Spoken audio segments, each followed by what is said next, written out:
Assalamualaikum. Jadi SB nak buat sharing sedikit lah berkenaan dengan kalam ni. Kalam ni SB ada juga post dalam grup Makrifat Hakikat Insan. Ada orang komen dia kata kenapa tak guna nama Allah, guna nama Tuhan. Guna Tuhan. Tuhan ni untuk orang kafir dia kata. Allah untuk orang Islam. Dia faham macam tu, tak apalah SB raikan lah sebab setiap orang ni dia punya faham tak sama. Jadi sebenarnya macam ni, Tuhan tu bermaksud sandaran hati. Apa yang kita bertuhankan dalam diri kita, itulah sandaran hati kita. Maksudnya, Tuhan ni dia banyak Tuhan. Tuhan ni terlalu umum. Tuhan ni adalah sandaran hati. Apa yang kita sandarkan dalam diri kita sebagai keutamaan, itulah Tuhan kita. Contoh, kita dalam keutamaan diri kita adalah keluarga kita. Jadi keluarga kita tu dia boleh jadi Tuhan kita. Apa saja family kita nak, kita akan jadi hamba kepada dia. Contohlah, family kita ni orang materialistik kan. Jadi kita akan kerja sungguh-sungguh siang malam, nak tidur pun tak tidur. Kita buat itu ni semua untuk memenuhi keperluan dia orang. Kehendak sekadar memenuhi keperluan tu tak apa. Tapi jika memenuhi kehendak yang melampaui batas nafsu manusia yang tak pernah kenal penghujung, maka kita menjadi hamba kepada mereka lah. Kita ni dalam hati kita ni lebih mengutamakan cinta makhluk. Jadi cinta makhluk tu akan menjadi Tuhan kepada hati kita. Kalau kita tak dapat cinta makhluk tu, kita akan jadi kecewa. Kita akan jadi pasrah, kita akan jadi macam orang gila. Ataupun macam-macam sajalah yang menyebabkan kita ni tak berkelaku tak sepatutnya. Tak seperti orang normal. Jadi Tuhan ni dia bahaya tau. Sebab apa? Sebab dia akan mengambil tempat di hati kita ni. Menyebabkan dia boleh mengganggu jiwa kita. Jadi kita nak bertuhan ni, kita kena pastikan Tuhan yang mana. Tuhan ni sebenarnya adalah nama umum. Nama umum. Macam contoh kan, Tuhan makhluk. Adanya Tuhan, adanya makhluk. Tuhan ni adalah tempat hati kita bersandar. Tempat hati kita bersandar. Maksudnya kita meletakkan dia sebagai keutamaan hidup dan mati kita. So itu adalah Tuhan kita. Jika kita bertuhankan selain daripada Tuhan yang sebenar, maka kita akan jadi huru-hara di dunia ni lagi. Usahakan ke akhirat, kat dunia ni pun kita dah entah ke mana. Macam itulah kita. Lepas tu makhluk. Apa itu makhluk? Makhluk ni adalah apa saja yang Allah Subhanahu Wa Taala jadikan. Jadi kita manusia ni adalah juga salah satu makhluk. Jadi boleh ke kita meletakkan makhluk sebagai Tuhan? Of course tak boleh. Macam tadi SB sebut, katalah kita meletakkan manusia, family kita sebagai Tuhan. Tuhan hati kita, apa yang kita utamakan, prioriti kita, maka kita akan menjadi hamba kepada mereka. Sama juga kalau kita meletakkan perasaan kita, jiwa kita, hati kita ni bertuhankan kepada impian kita. Impian kita nak jadi jutawan, impian kita nak mendambakan kasih sayang manusia melebihi kasih sayang Allah. Jadi kita akan jadi susah lah sebab itu prioriti kita. Bila prioriti, dia akan jadi keutamaan hati kita untuk mengejarnya. Kalau kita tak dapat, kita akan jadi kecewa, kita akan jadi berduka lara. Jadi kita hidup tak ceria. Kita akan duduk dalam siksa. Kita tak nak macam tu. Jadi tenang itu cuma ada di sisi Tuhan. SB kata tenang perasaan kita ni dia ada di sisi Tuhan. Jadi kita kena pasti, kita kena kenal pasti Tuhan kita tu Tuhan yang mana. Adakah Tuhan yang bersifat majazi ataupun bersifat hakiki? Maksudnya Tuhan yang bersifat sementara. Sementara ni makhluk lah. Adakah kita bertuhankan makhluk? Kalau kita bertuhankan makhluk, maksudnya kita tak akan tenang. Memang kita kena cari Tuhan yang hakiki, Tuhan yang sebenar diri Tuhan, iaitu Allah. Allah ni dia adalah nama khas, nama sebenar diri Tuhan. Allah tu sendiri menamakan dia Allah. Bila dia menamakan dia Allah, kita itu baru nama dia. Diri dia sebenar kita tak tahu. Kita kena kenal lah diri dia tu macam mana. Macam mana kita nak mengenal diri Allah tu, kita kena kenal diri kita. Kita kenal diri kita yang kita ni adalah la haula wala quwata illa billah. Kita ni bersifat lemah. bersifat tiada sebab kita ni meminjam sifat-sifat Allah. Kita pengasih penyayang. Kita ada pengasih penyayang. Allah bagi pinjam. Allah tajalikan. Allah pinjamkan rasa kasih sayang dalam diri kita. Tapi sikit je, sikit sangat-sangat. Berbanding dengan kasih sayang Allah, yang mana kasih sayang Allah daripada awal Nabi Adam hinggalah orang terakhir mati nanti, tak sampai 0.001% pun kasih sayang berbanding dengan kasih sayang Allah. Jadi yang kita tampung sikit je rasa kasih sayang ni pun kita tak mampu nak tanggung dah. Bila kita sayang orang tu melebihi Allah, itu kita dah salah. Bila kita sayang family kita melebihi Allah, itu kita dah salah. Jadi itu yang kita nak kena betulkan dalam diri kita. Jadi tenang ni dia cuma ada di sisi Tuhan. Tuhan yang mana? Tuhan yang sebenar lah. Tuhan yang bernama Allah tu. Jadi kita kena kenal pasti kita ni manusia sebelemah diri yang la haula wala quwata illa billah. Tak ada daya aku ni ya Allah, melainkan dayamu ya Allah. Aku bergerak dengan gerakmu. Aku bernafas dengan tajalli hayatmu ya Allah. Aku hidup dengan tajalli hayatmu ya Allah. Setiap masa memang kita kena bercakap dengan Allah. Barulah kita akan terlatihkan untuk mengingati Allah. Mudah-mudahan kita mati dalam ingat pada Allah. Amin ya Allah. Jika dicari pada insan, maksudnya kalau kita cari ketenangan tu pada insan ni kan makhluk yang bersifat lupa. Insan gila. Manusia ni gila. Manusia ni lupa. Manusia ni tak sedar diri.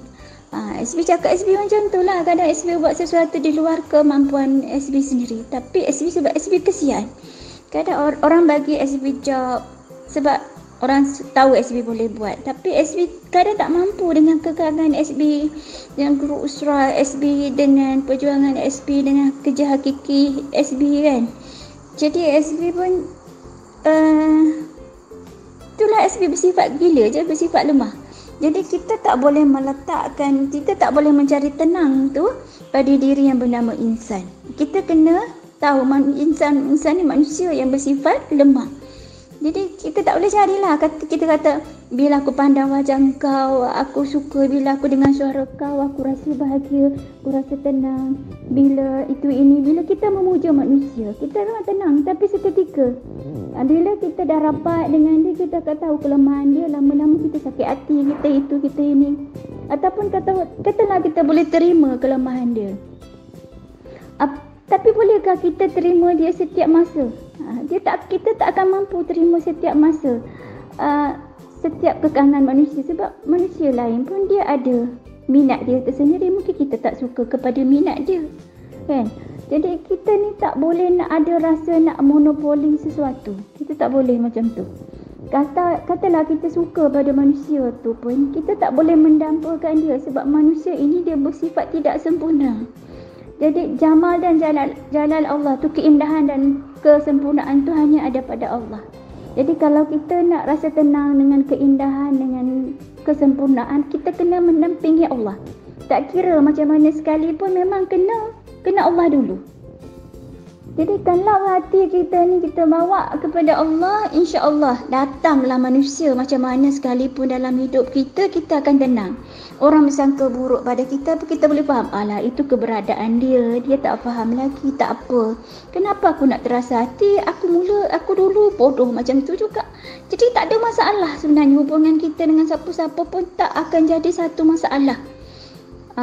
Kita tak akan ada rasa tak suka pada orang. Kita tak akan ada rasa benci pada orang sebab kita faham mereka tu berada kat mana, dan kita pun pernah berada di tempat mereka. Jadi kita fahamlah. Jadi sebab tu kita kena meletakkan tenang itu kita cari pada Tuhan. Jika dicari pada insan, umpama mengejar bayang tanpa badan. Cuba kita tengok, ada badan ni SB merujuk kepada jasad lah. Kalau tak ada pokok, ada tak bayang pokok? Of course tak ada. Kalau tak ada rumah, ada tak bayang rumah? Macam itulah. Jadi katalah kita mengejar bayang. Jadi kalau kita mencari bayang, tak ada jasad kepada bayang tersebut, memang tak ada. Jadi kalau kita nak mencari ketenangan tu pada insan, umpama kita mengejar bayang tanpa badan, maksudnya memang tak akan jumpa lah. Sebab bayang tak ada. Bila jasad tak ada, bila badan tak ada, bila wujud fizikal tak ada, maka tak ada bayangnya. Macam itulah kita mencari ketenangan hati kita ni pada insan. Jadi jangan sesekali kita mencari ketenangan itu pada insan. Ya, sebab manusia ni dia memang bersifat majazi, bersifat wujud yang majazi, wujud yang diwujudkan memang tak ada daya upaya maksudnya. Jadi kalau kita meletakkan ketenangan untuk kita cari kepada benda yang bersifat lemah, bersifat tak ada daya upaya, maksudnya memang kita tak akan jumpa bahagia sampai mati. Sedangkan bahagia itu ada di sepanjang jalan, bukan di penghujung jalan. Kalau kita mencari bahagia di penghujung jalan itu, kita telah tersesat dalam anganan kita sendiri. Jadi kita kena betulkan persepsi kita. Sebenarnya bahagia tu ada dalam setiap saat kehidupan kita. Asal syaratnya kita kena tahu diri. Kita kena sedar diri dan kita kena tahu bersyukur. Setiap nikmat yang Allah Ta'ala berikan wa ima setitik air, kita kena syukuri. Kita kena ajar diri bersyukur. Banyak contoh kan, kita mandi. Ya Allah, sedapnya mandi ni. Ya Allah, segar aku. Ya Allah, Alhamdulillah. Ya Allah. Tak semestinya benda-benda yang kita besar baru kita nak bersyukur. Sebenarnya jangan kita meremehkan benda yang kecil. Benda yang kecil itulah yang sebenarnya melatih diri kita. Melatih diri kita untuk penyucian rohani kita. Jadi kita jangan rasa kita boleh belekehkan benda kecil. Bukan, memang tak boleh. Memang kita kena praktis. Wa ima seekor semut ke, wa ima apa sahaja yang Allah Ta'ala hadirkan dalam diri kita, kita kena latih diri bersyukur. Latih diri setiap masa kena bercakap dengan Allah. SB Tuan Guru, SB ajar macam tu. Dia kata Salihah, setiap masa kena bercakap dengan Allah. Wa Ima tengah sapu rumah, bercakap dengan Allah. Nak basuh baju, bercakap dengan Allah. Nak masak, bercakap dengan Allah. Bawa kereta, bercakap dengan Allah. Itu dia pesan, memang SB buat. SB buat praktis dalam beberapa tahun sampai SB merengek-rengek minta dengan Allah, ya Allah, kenapa aku tak boleh nak ingat Engkau. SB jadi sedih. Pernah satu ketika SB tak tahu nak kata apa, memang minta sungguh-sungguh. Satu hari Allah Ta'ala bagi ada bengkak bawah tapak kaki SB sebesar duit 50 sen macam tu. SB pijak je ingat Allah. SB pijak je ingat Allah. Jadi SB seronok. Sampai SB kata, ya Allah, janganlah kau buangkan sakit pada kaki aku ni, ya Allah, sehingga aku boleh ingat Engkau, ya Allah. Adalah dalam 3 minggu macam tu lebih kurang SB sakit macam tu. SB tak pergi merawat pun sebab SB tak nak. SB nak dia sakit tu duduk dengan SB supaya SB boleh ingat Allah. Alhamdulillah lebih kurang tak lama lepas tu sakit tu hilang sendiri. SB pula rasa sedih. SB takut SB tak dapat ingat Allah kan. Sebab hanya dengan mengingati Allah kita akan jadi tenang. Allah sendiri yang cakap macam tu. Hanya dengan mengingatiku maka hati akan menjadi tenang. Allah sendiri yang cakap, bukan SB yang cakap ya. Okey, insya-Allah itu sajalah perkongsian untuk kalam ni. Ringkas ayatnya, tapi panjang huraian. Kalau nak dihuraikan lagi panjang pun boleh, insya-Allah.